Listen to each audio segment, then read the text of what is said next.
Welcome, everyone, to another episode of Coach's Corner. I'm Mike, and my friend here is Adam. Our parents couldn't come up with anything better than biblical names. Fact. Yeah. So don't consider this gospel, but we're here to share some of our thoughts and Ooh, insights on business. And today we want to get into soft skills as a business owner and things that even though we may not be working on them all the time, but they're skills that we need to have as business owners and business leaders to be just that. yep, Lead out and my mind goes quickly to just understanding people, clients, our current employees, our managers, and maybe even people that are we interact with regularly because of our business. that's right. That's right. And it's funny that you should bring this up because I was actually just having a talk about this morning. Um, the psychology in understanding who your targets are, who's sitting across the table or the screen, what it is that they want, what they need. All of that really boils down to being able to read the room. And I know we've already talked before about the importance of knowing your audience, so I'm not going to rehash that. But I think one of those key soft skills that most leaders in business development managers don't focus on enough is the ability to use your eyes and pay attention to what people are telling you, right? So let's say, Mike, you're out networking and you ask how someone's day went or how their week's went, and the first thing they say is it's been crazy. I have had to get my kid to X practice. For me, when someone says that, I'm like, yes. Why? Right? It's because now I can weave a story that I have that implies a similar situation or a similar, let's call it stressor, and I hammer on that stressor as the connection point. So regardless of what it is that they do for business or what I do for business, it's making that connection. And then from that connection, I can dive into all kinds of different places. But you only get there by A, understanding who you're talking to and who's sitting across from you, and being able to listen and digest and understand the nuances of the relationship building process. And I think that's so incredibly important to hammer home. So that's probably, if you ask me, Mike, that's probably my number one soft skill that I don't think we focus on enough is the psychological connection and understanding people. There's a lot Thoughts? you can unfold that conversation and just you gave two sentences basically. Hmm. How's it going? Oh, it's been crazy because I've been going to all these places with my kids and soccer. First of all, you just learned a lot about that person. If they're willing to share with you and talk with you about that, instead of saying, it's good. Okay, we've already opened up the door here. So that's a soft skill to recognize. Okay, this person wants to engage in conversation, right? Yep. Um, and also they're obviously kind of a personality that's gonna want to share that information. So you just learn Ah. about them. And so So get having this. skills and Doesn't ability, everyone want to talk about themselves? Everyone. they do. Give them the opportunity, Mike. Give If them the chance. now certain personalities want to talk about themselves, but they'll wait a long time before they Of open course. Yeah. others Yeah. trust. Now that Yeah. person, if that was the conversations, opened up to trusting you and willing to just share. Um, and so you don't have to break down barriers. So you don't have to keep poking till you figure out or trying to build rapport. You've already got some sort of rapport with them at that point, and you can talk to them. Yep. And so there's a lot that you need to use, a lot of past experience, probably a lot of knowledge that you have about people. If you have those things, you should. If you don't, you need to work on them and pay more attention and be a better active listener, Hmm. and recognize those. And those skills should come naturally. They shouldn't feel forced, right? And if they aren't natural to you, again, you might have to work on them, but they will come natural to you.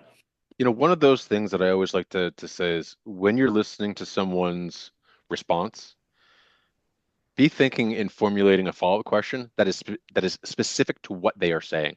Not some follow-up question to your previous question that may or may not have had to do with their answer, but you just talked about active listening. The best way to ensure and show that that is something that you're putting into practice is having that follow-up be related to their last response. Or be the exact same Sure. verbiage and language. Oh, so you're saying your soccer practices are going crazy? Why are they going crazy? What's going on there? See, but you know what you just did there, which is awesome. I do it all the time. I take the last thing that someone told me and I basically summarize it. So what you're saying is this, right? I don't have to actually ask anything else. I just summarize what they told me. And I do it in a slightly different way. I put it into my own words, but that shows them that I'm paying attention. Then they say, exactly, right? And especially if I can elicit some type of response. It doesn't even have to be, in a good way, right? Like, here's one that always works. You talk to any parent that has a child that has to go through pick up and drop off lines. Yeah. Talk about the angst, anguish, and hate that every parent has with pick up and drop up lines at Dude, at one schools. o'clock, it's gonna be the worst experience of my day. I mean, we've all heard that phrase, misery loves company, right? Yep.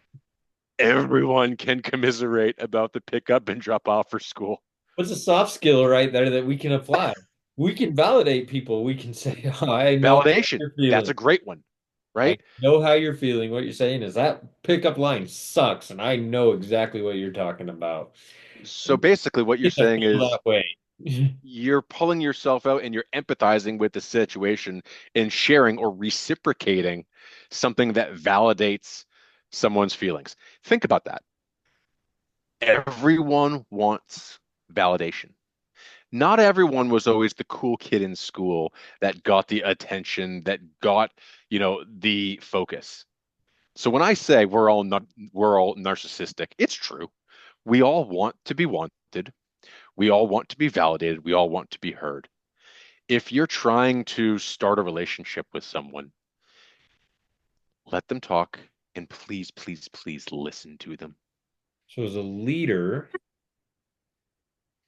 your validation is ranked probably top five, maybe top two on a person's rankings, right? Wouldn't you say? So If you're a good leader, sure. validating an employee or Mhm. validating their feelings or interests is a soft skill we have to utilize all the time because it is seriously, as an employee, they probably seek that validation. You don't realize that. And if I'm Mm, busy and I'm walking through the hallways of the office and I don't even, there's somebody's over at the water cooler complaining about something and I don't validate that gets read into more than you think. Um, or if I just walk past them and don't even acknowledge them, that, how's your day going? yep. Yeah, everyone seeks validation, but as a business owner and business leader, yet the microscope is on you to It's all imperative. It's share. imperative. You don't understand how much of an impact and a positive impact you can have just by taking 2 minutes and telling someone they're doing a great job.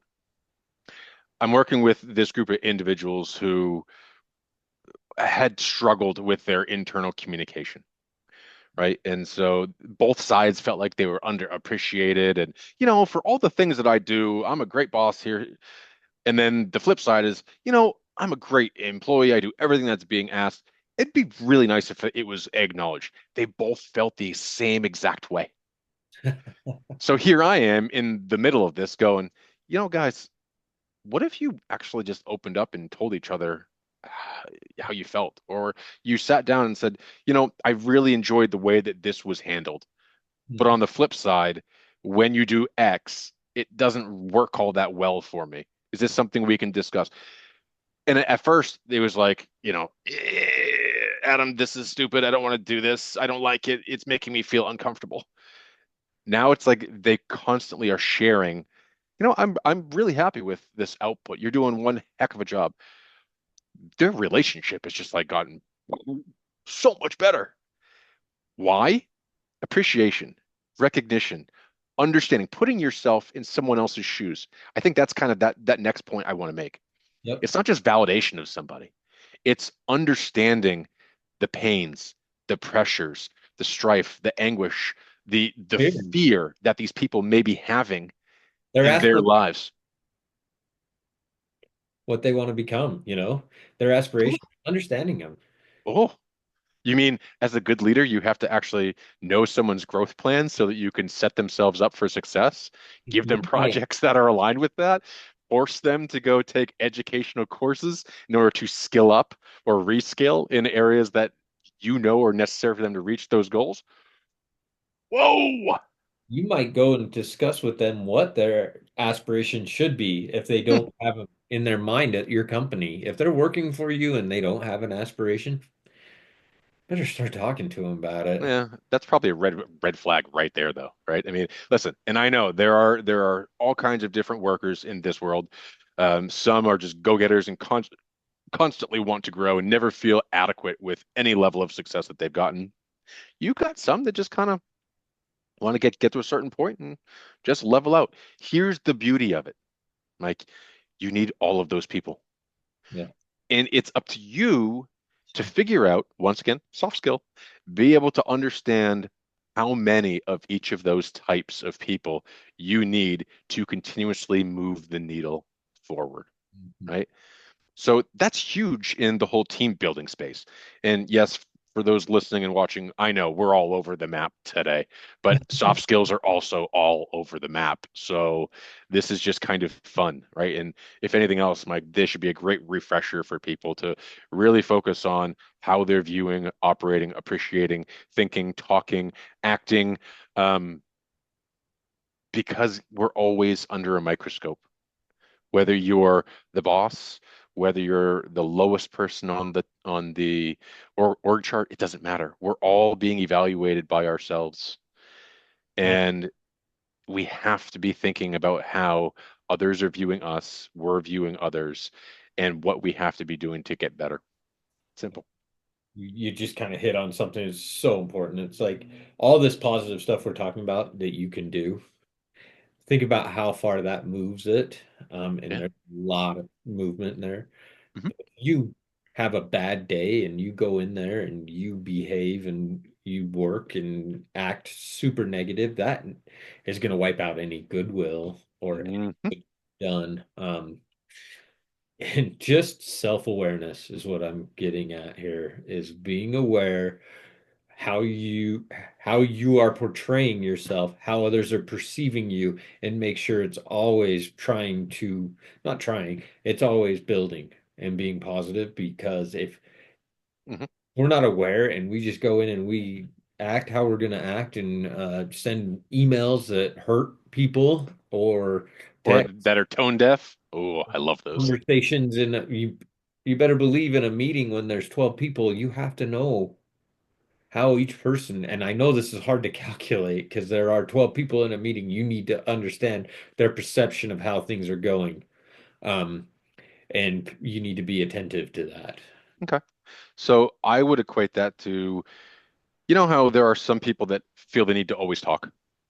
Then there are those that when you are in a group setting, there are those that will never talk. Mhm. As a leader, what I always did is if I felt, especially if there was someone super knowledgeable about a particular area and they were not speaking up, I'd stop the entire meeting. Time out, guys. I want to know what Roger thinks. Or, hey, Sally, this is something you've normally been pretty vocal on prior. Do you mind giving us your feedback? Mhm. Everyone else just time out, right? I want to hear, a different perspective. The way that you drive your meetings and you foster the interaction amongst your team is one of those soft skills that we're talking about.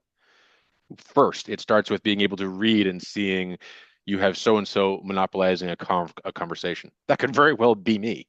So someone needs to do that for me as well, right?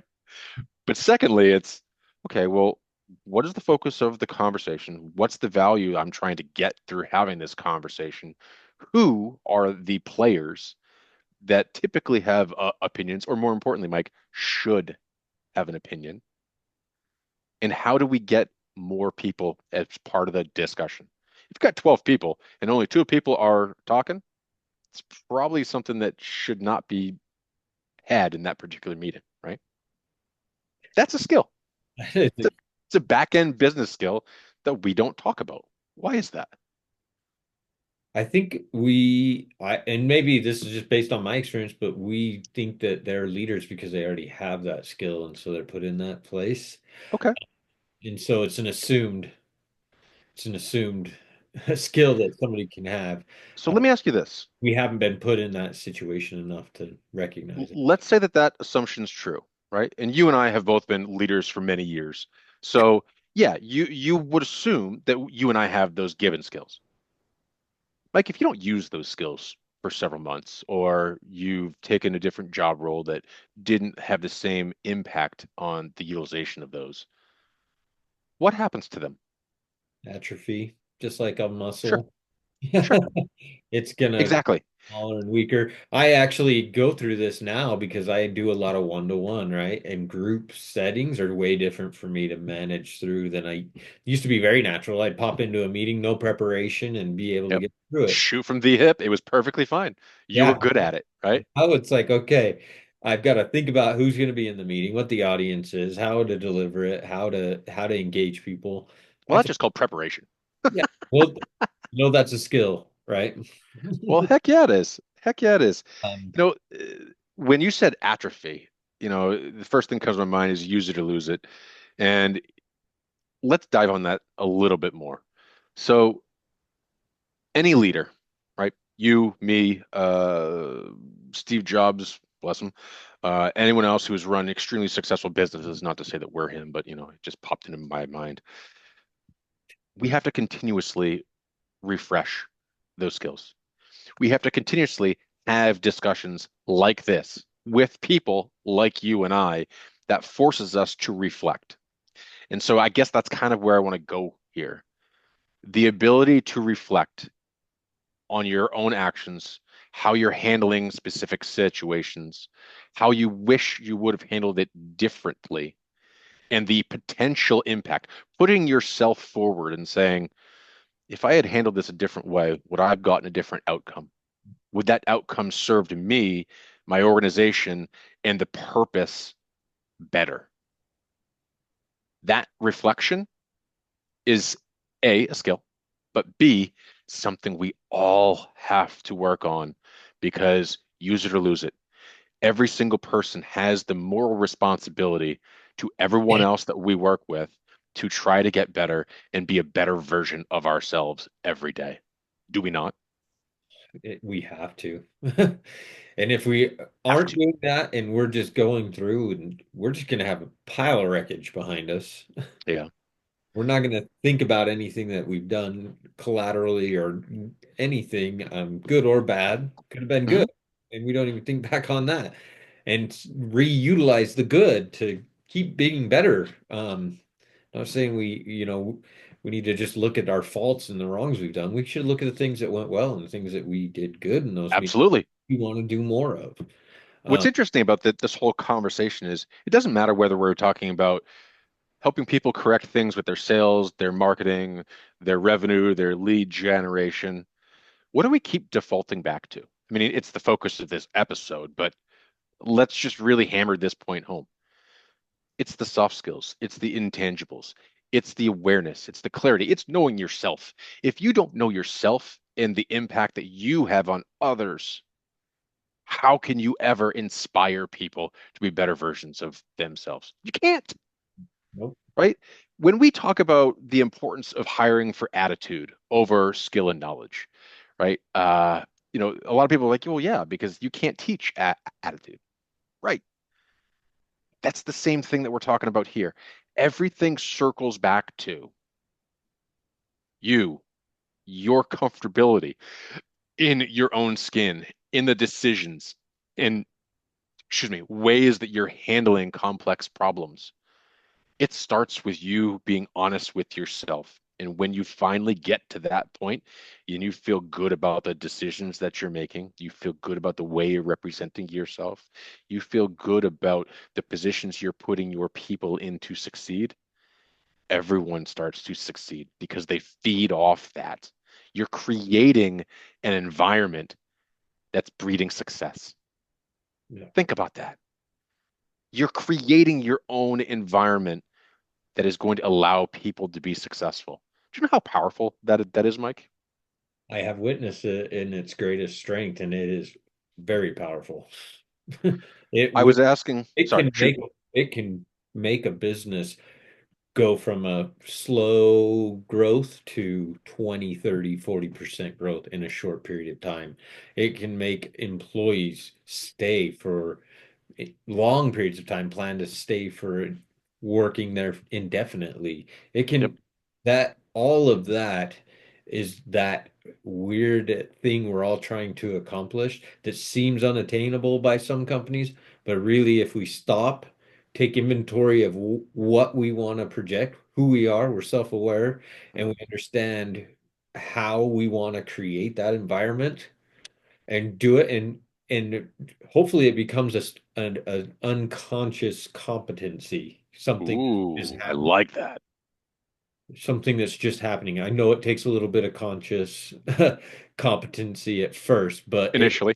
Yeah, will, it's so ingrained in what you do and what the business is and who you are that it becomes that unconscious competency. I love that. That's awesome. I was just having a conversation this morning, and I asked this person to think of their favorite leader or their favorite boss or mentor. And we were talking about the six different styles of leadership. And it was, what style did this person use with you? And he mentioned it, and I was like, all right, cool. What style do you typically default to? And as soon as I asked that question, he started putting it into context of who he might be talking to. He's like, well, if I'm talking to this person, I'm going to use a combination of this, this. I said, no, no, no, no, no. That's not what I asked you. Like, I love that that's exactly where he went. I mean, that was perfect, right? Like, oh, I'm a chameleon. I'm going to go adapt to meet someone else's needs. This person needs me to be X and Y. But I was like, the point is what is your natural leadership style, right? Um, do you know yours? I don't want to Mine? Uh, say. mine's being direct. I Me. will always revert to being hard on people because I'm very hard on myself. And once again, this is about awareness, right? I'm gonna And when you know that you are a pace setter, right? And you set the bar high because that's the bar that you set for yourself and you hold everyone to that same level of expectation. When other people don't meet that expectation, you typically, and I say you, I mean me, I will respond with directness. Some would say aggression. I will challenge. I will get someone to, I won't say be defensive, but to have to quantify or clarify their actions because in my mind, they weren't meeting that bar. Now, why am I telling you this story? Same reason why I told the story this morning. I know that that does not work with everyone. And so knowing your style and knowing how that works with the audience that you're speaking to is a great thing because I can't do that with certain people. I have to be nurturing. I have to be more democratic. I have to ask more open questions, right? I need to coach certain individuals instead of lead with authority. And so, once again, it doesn't matter what we're talking about. Everything goes back to awareness, knowing your impact on others versus the impact you want to have, right? Focus on the outcomes that you want to have, adapt your style, your leadership capabilities, go into that bag of tricks, that toolkit, and pull out the things that you need to utilize to get people to be inspired, to move forward, to be energetic, to want to help, to want to execute, to want to put in the time, to be invested, right? That is, if you ask me, one of those key quiet back end traits that are critical for any business's success. Lead by example, my friend. Bing. Yeah, I was gonna say and drop. So, but it's you really nailed it. Self-awareness, doing and leading by example and knowing your audience, who you Hmm. are, how you communicate, how they want to communicate back to you. It's just you just can't even put a value on Is that. this something we can coach It is all day, every day, my friend? all the time. You know, I keep going back to this. Sometimes it always goes back to awareness and clarity. But if you can take these hard facts or these hard objectives that we have around business growth, revenue growth, lead generation, marketing and sales effectiveness, if you can all tie that back to have it be reinforced with the starting point of your own personal awareness and you being in control of those messaging, of that outcomes and those actions, it's amazing how much progress you can make. So there's my 2 cents because it was, well, it was probably 5 cents. It was way more than two, obviously. 45 minutes. No, I'm just kidding. I It I was fun. know. Uh, See, so that's when you should have said, Adam, timeout. Sam, what do you think about this topic? get Michael Scott involved. I got him on the wall. Yeah, yeah, right. Anyway, All buddy, right. I think we're coming up on it. So Yep, final we thoughts are. for you? No, I don't have anything. I think you closed this out really well there. Have those soft skills. If you don't, start thinking about getting them and talk Yeah. to Hey, so Alex. one last quick question for you. March Madness just started. Have you been watching? Not a bit. Come on. I no, This is the greatest 2 days on the sporting calendar like all year, Mike. it doesn't affect me. I used to Does do it? it because coworkers did it. Okay, before we get off, I'm gonna go just where I am with basketball. I like professional basketball. It's very Yes. skilled. They know exactly the outcome and results they're going for. They know where to position themselves. College basketball drives me nuts because it's chaos. It's just I can't Ah, handle the ups and downs and the highs and lows and the the y- errors that you happen know, so I much. feel I really bad still that our love listeners are going to have to hear me eviscerate you. This is it. the pureness of basketball. They're doing this for the love of the game. I live in one of the basketball capitals of the world. UNC, Duke, NC State, all here. Big ACC. It's like Got a thing basketball here. mecca, right? Yeah. There are 8 games being played at the Lenovo Center, formerly PNC, for those in the area. Um, the place is a madhouse around here lately. Like the energy of just this tournament has infected It the comes here. Greater Triangle area. It It does. is awesome. It's so much fun. I love it. Okay, so you can take your love of NBA basketball, go Celtics, and I will sit Just here and sold enjoy for $3 billion. 6.1 billion. Oh yeah, sorry. There's 6.1. 360 was the original. Yes, and we're going way off topic. Yeah. So, Anyway, and if you love basketball, don't. Everyone enjoyed the tournament, the upsets, the stories. It's great. Look for inspirations anywhere you find them. I'll do it in basketball. You do it wherever you want. Bring those passions back into your business. appreciate And that. for myself and Mike, thank you once again for spending a few minutes listening to us. Hope you guys have a great one, and we'll talk next week.